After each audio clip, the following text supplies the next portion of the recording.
Welcome to Courage in the Darkness with your host, Philip Roberts. It's time to awaken America, y'all. Let's get into it. I wanted to start this first episode with a little bit about my company and how I ended up doing this.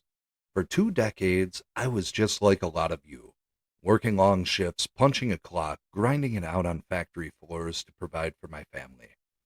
But in 2023, after a life-changing injury, I had to rebuild.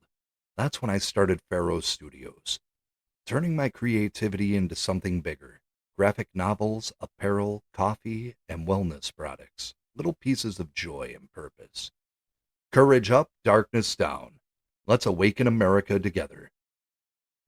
What's up, Patriots? You're tuned into the first episode of Courage in the Darkness, Awaken America. Tonight, I'm not here to sugarcoat anything or preach at you. I'm here to have a real conversation. One we're not supposed to have. Over the last few weeks, we've seen political violence rear its ugly head again, most recently with the Charlie Kirk shooting.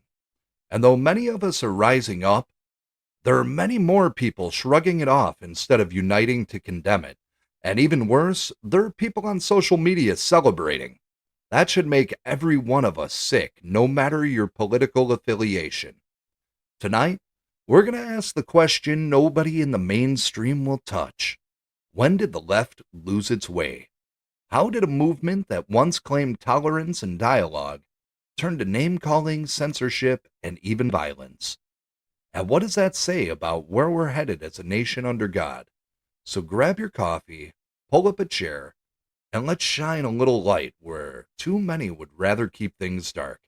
Because America doesn't wake up unless we do. Patriots, our nation is still broken from the senseless, tragic loss of Charlie Kirk. Regardless of politics, he was a husband, a father, and an American. My heart and prayers remain with Erica and their 2 children, his family, Turning Point USA, and the nation, as all of us face this devastating moment. Contrary to what the left would like you to believe, Charlie stood for free speech and honest debate. The idea that we can shape minds and hearts through dialogue, not destruction. When a life is taken because of somebody's ideas or ideals, the constitutional foundation that holds us together is under threat. Reports from those close to the alleged assassin, Tyler Robinson's own family, friends, and neighbors, confirm he identified with radical leftist views. That doesn't excuse or explain his violence, but it does paint a picture of an ideology that's becoming increasingly militant. And this isn't an isolated wound. We've watched political assassinations rock Minnesota with Representative Melissa Hortman and her husband murdered. We saw an arson attack on Governor Josh Shapiro's home while his family was inside. We all remember the Butler, Pennsylvania rally when a bullet grazed President Trump's ear and took the life of an innocent bystander that was protecting his family. These attacks against Republicans and Democrats are proof that something deep is broken in America. We can't afford to cheer when tragedy befalls an opponent. If anyone felt happy or celebrated at any of these tragedies, I want you to find a church and get right with the Lord, because you are the problem with this country. This isn't about party lines. This is about our humanity and the moral fabric of our nation. Now, before we dive into the chaos of recent years, let's take a step back, way back, to a time when the left actually liked Donald Trump. Remember when Trump was Hollywood's golden guest? He was popping up in movies like Home Alone 2, walking red carpets and cracking jokes on late-night TV. Rappers dropped his name in their songs as a symbol of success. He donated to Democrats, Republicans. You name it, he was invited to every big event. And nobody was calling him dangerous. Nobody was screaming fascist. He was just the guy that people called when they wanted a photo op or a headline. But tuck that memory away, because in just a moment, we're going to look at what happened the instant that he came down that escalator and he said those words that would change everything. I'm running for president. When Donald Trump announced his candidacy, it was like a switch was thrown. Overnight, the media in Hollywood that once praised him turned on him like a rabid dog. Suddenly, he wasn't a TV personality or a successful businessman anymore. He was public enemy number one. The 2016 campaign was unlike anything we'd ever seen. Before he'd even taken office, there were protests turning violent in some cities. What we saw wasn't debate, it was character assassination. People who voted for Donald Trump weren't just told they were wrong, they were labeled racist, Nazis, fascists. Words that carry deep, painful history, but were being thrown around like playground insults. And let's be honest, once you call somebody a Nazi or a fascist, you're not leaving room for a conversation. You're shutting the door and lighting the room on fire. That's not how a free society works. That's not how neighbors stay neighbors. Now, if everything that we've talked about so far hasn't convinced you how far off the rails this has gone, buckle up, Buttercup, because this next part cuts right to the heart of why our national conversation is broken. The left hasn't just disagreed with their opponents, they've decided to dehumanize them. Think about it. For generations, words like Nazi carried memories of millions murdered under Hitler's regime. Fascist recalled Mussolini's iron fist and the destruction of entire nations. These weren't casual words, they held the weight of history. But today, they're tossed around like cheap insults on Twitter. Authoritarians have always dehumanized their opponents to make them easier targets. Once you convince people their neighbor is a monster, anything becomes fair game. And that's exactly how you get riots in the street, lives lost, and families torn apart. Disagreement is not hate, debate is not violence, and your fellow American isn't your enemy just because they cast a different vote. When you spend years telling people that their neighbors are Nazis or fascists, monsters beyond redemption, you make violence feel justified.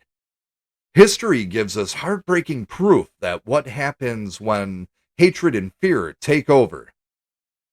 Let's look at some of the most powerful voices who were silenced because they dared to speak the truth. The silencing of voices by violence is a pattern that runs deep in human history. When leaders challenge corruption, hatred, or dangerous ideologies, those clinging to power or rage sometimes respond with violence. Our 16th president stepped into office with a nation already fracturing. His fight wasn't just to preserve the Union, it was a moral crusade for freedom. By 1865, as the war was ending, Lincoln called for healing, not revenge.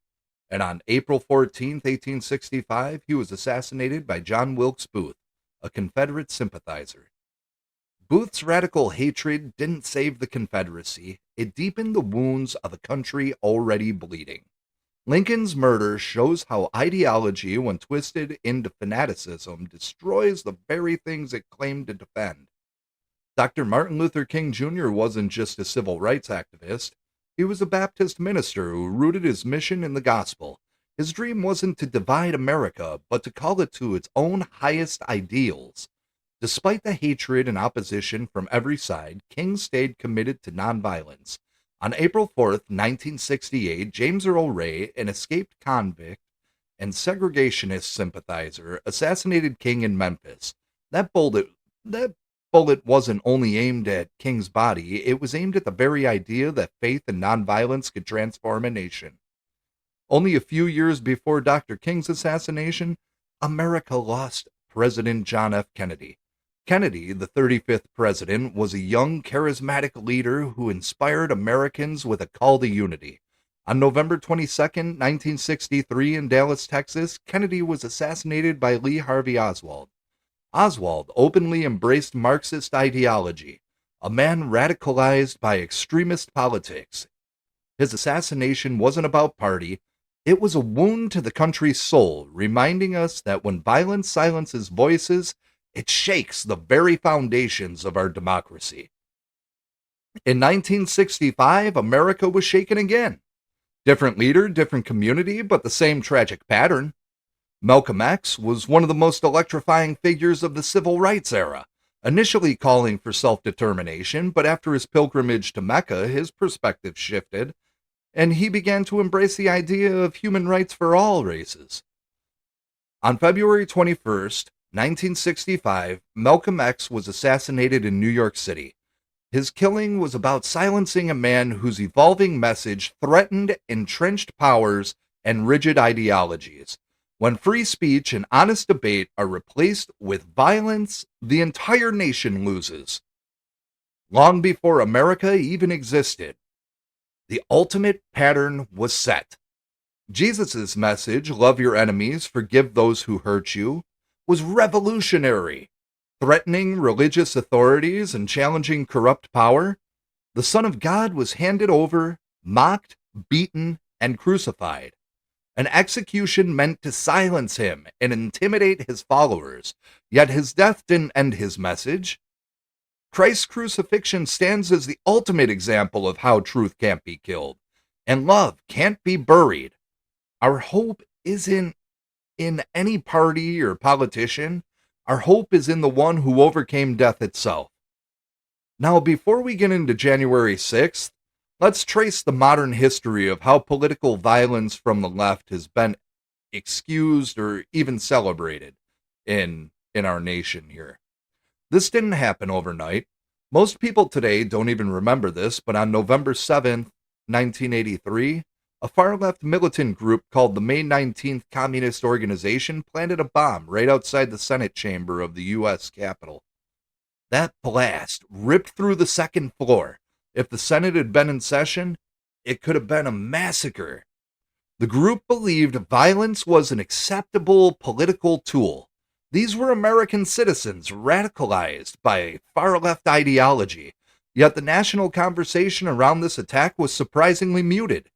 It barely makes the history books. Key operative Susan Rosenberg even had her sentence commuted by Bill Clinton in 2001, a decision critics point to as an example of how left-wing violence is sometimes downplayed or even forgiven. The silence may have sent a message that some violence was negotiable if it came from the right political side. 16 years later, the Battle of Seattle erupted in November of 1999. What started as a protest against the World Trade Organization spiraled when small but coordinated groups of black-clad anarchists began smashing windows and vandalizing cars. The televised chaos was the first time many Americans saw large-scale street violence attached to left-leaning activism in post-Cold War era. In the aftermath, some activists tried to excuse or downplay the destruction, arguing that property damage was a legitimate form of political speech. Major left-leaning organizations failed to universally condemn the violence outright, and for many Americans, that silence looked a lot like condoning it. The images of broken windows became almost romanticized in some circles. The morning after Donald Trump won the presidency, Portland, Oregon erupted. Black-clad protesters, many associated with Antifa, started breaking windows, setting small fires, and confronting police. What's important here is how quickly the violence was excused or rationalized by some local leaders and media outlets. Some journalists framed the unrest as understandable anger against oppression or a necessary expression of frustration. This fed a growing perception when violence comes from left-leaning groups, it's somehow more acceptable, or at least less condemned, than if conservatives acted similarly. This wasn't spontaneous anger, it was calculated escalation. After George Floyd's tragic death, millions of people were rightly demanding justice and systematic change. But alongside peaceful protests, there were outbreaks of violence and destruction that cannot be ignored. In Minneapolis, fires were set, police stations were attacked, and looting took place. The chaos of these destructive acts were often underreported or worse, excused as necessary outrage. This selective narrative allowed some to argue that violence against law enforcement was legitimate, and that's not okay. Police officers are human beings, tasked with protecting communities, and using violence against them is not protest. It's criminal. The violence overshadowed the message for many Americans. Our final example brings us to Atlanta, Georgia, where protests against a police training facility highlighted the dangers of excusing political violence.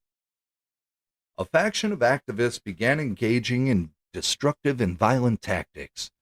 Construction equipment was vandalized and Molotov cocktails were reportedly thrown. Dozens of arrests were made, and some participants were charged with serious crimes, including domestic terrorism. Critics argue that the media and some political leaders often minimize the seriousness of these actions. In effect, the destructive actions were tactically excused, reinforcing the pattern ideology can excuse violence. Now we arrive at January 6th, 2021, a day that will forever be etched in American history. What happened at the Capitol was complex, and it's been portrayed in countless ways by the media. On that day, thousands of Americans gathered to express concerns about the 2020 election. Many were peaceful citizens exercising their First Amendment right. And yet, the story that dominated the headlines painted the entire crowd as violent extremists. Here's where context matters. Unlike many left-leaning protests we've discussed, some media and political narratives immediately framed every participant as a threat, despite evidence that a large portion were law-abiding demonstrators. Meanwhile, in prior years, leftist groups engaged in destructive protest, often without facing the same scrutiny or condemnation. That contrast matters because it highlights how political violence is selectively reported and excused. Too often, videos of January 6th are cropped, edited, or taken out of context to suggest that everyone there was engaged in violence. In reality, hundreds were peaceful, yet were swept into the same narrative. At the same time, attacks on police officers and property by anyone should never be justified. We can debate politics, but violence against law enforcement is unacceptable. The broader implications of January 6th are chilling. It exposed the double standards in how America treats political dissent, and it reflected a long history of selective outrage and excused violence. Conservatives watching this day unfold felt targeted, misrepresented, and in many cases betrayed by the way the narratives were spun. This day fits into a larger story of America's struggles with selective tolerance of violence, and if we ignore that, we risk repeating the mistakes of the past. As we wrap up today's episode, let's take a moment to step back and look at a bigger picture. From the 1983 Senate bombing to Seattle, Portland, Minneapolis, Atlanta, and finally January 6th, we've traced a pattern, one that shows how selective outrage or excused violence and ideological double standards have shaped our nation. This is more than politics. This is about truth, morality, and the very soul of America. It's about realizing that we can have differences, but we can't allow anger, destruction, or hate to replace dialogue and understanding. We need to stand firm in our beliefs, but do so with courage, compassion, and faith. We remember people like Charlie Kirk, whose life was tragically taken, and we honor his message that free speech, debate, and standing for truth matter. That's why we continue to speak out, even when it's uncomfortable or unpopular. That's why we encourage respectful dialogue between those who disagree. Differences don't make us enemies, they make us human. I'll be honest with you, I'll never back down from standing up for what I believe. I will always fight for truth, for justice, and for a nation that reflects Christian values of courage, compassion, faith, and integrity. And I hope that every one of you listening will do the same in your own way, standing firm for your beliefs while respecting others. If you found value in today's episode, I invite you to subscribe, share, and engage respectfully. Let's grow this conversation together. Check out my work at pharaohstudios.shop to see the other ways that we're spreading creativity, truth, and inspiration. Remember, Awakening America isn't about shouting louder than anybody else. It's about living with courage, speaking the truth, and walking in faith. Stand up for what's right, stand up for your neighbors, never compromise your principles. Together, we can shine a light in the darkness. Thank you for joining me in this first episode of Courage in the Darkness Awaken America. I'm Philip Roberts, and I can't wait to continue this journey with you. As we close, let this single wisdom guide our hearts. Do not envy the violent or choose any of their ways.